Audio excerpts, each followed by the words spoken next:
দর্শক, শুরুতেই দুর্গাপূজার খবরাখবর জানছিলাম। আজ মহাসপ্তমী। দুর্গাপূজার মহাসপ্তমীর আরও খবরাখবর জানাতে এই মুহূর্তে চট্টগ্রাম থেকে যুক্ত হচ্ছেন সহকর্মী ফয়সাল করিম। ফয়সাল, সপ্তমীর আনুষ্ঠানিকতার সবশেষ খবর জানাবেন।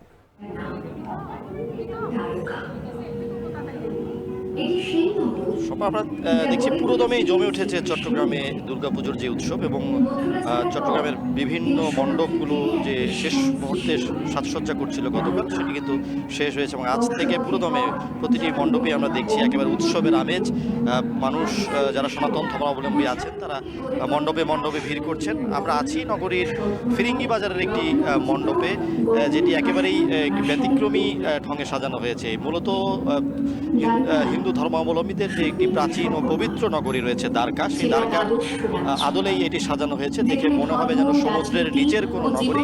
যে দ্বারকা নগরী শ্রীকৃষ্ণের তিরোধানের পর সমুদ্রের নিচে তলিয়ে গিয়েছিল, তারই আদলে এই মণ্ডপটিকে সাজানো হয়েছে এবং এটিকে এমন নান্দনিক রূপ দেওয়া হয়েছে যে দেখে মনে হবে যে সমুদ্রের ভেতরে আছেন যারা একটি দেখতে আসছেন। এবং এখানে শুধুমাত্র দেবী দুর্গার প্রতিমাই নয়, বিভিন্ন রকমের প্রতিমা এখানে স্থাপন করা হয়েছে। পাশাপাশি সমুদ্রের নিচের যে উপাদানগুলো সেগুলো কিন্তু তুলে ধরা হয়েছে এবং আমরা দেখছি যে একেবারে বিভিন্ন মৎস্য থেকে শুরু করে বিভিন্ন ধরনের যেই সম্পদ থাকে সমুদ্রের নিচে সেগুলো ফুটিয়ে তোলা হয়েছে। ছোট ছোট একেবারে যেই ডিটেইল রয়েছে সমুদ্রের নিচে সেগুলোতে কিন্তু গুরুত্ব দেওয়া হয়েছে এবং পাশাপাশি একটি ব্যাকগ্রাউন্ড মিউজিক বাজানো হচ্ছে যাতে শুনে মনে হবে যে সমুদ্রের নিচের কোনো স্থানে তারা এইটি শুনছেন। এবং এই ধরনের অনেকগুলো থিম ভিত্তিক মণ্ডপ রয়েছে। বিশেষ করে এই মণ্ডপটিকে ঘিরে কিন্তু প্রতিবারই বাড়তি আগ্রহ থাকে, যে কারণে আমরা দেখছি দূর দূরান্ত থেকে এই মণ্ডপটিতে ছুটে আসছেন সনাতন ধর্মাবলম্বী যারা আছেন, পাশাপাশি অন্য ধর্মের লোকজন আসছেন।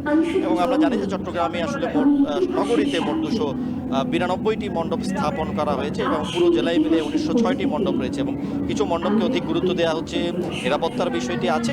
এবং আমরা দেখছি যে মণ্ডপগুলোকে ঘিরে আইন শৃঙ্খলা বাহিনীর উপস্থিতি আছে। এখন পর্যন্ত খুব উৎসব মুখর পরিবেশেই চট্টগ্রামে দুর্গাপূজার যে উৎসব সেটি চলছে। সম্পা।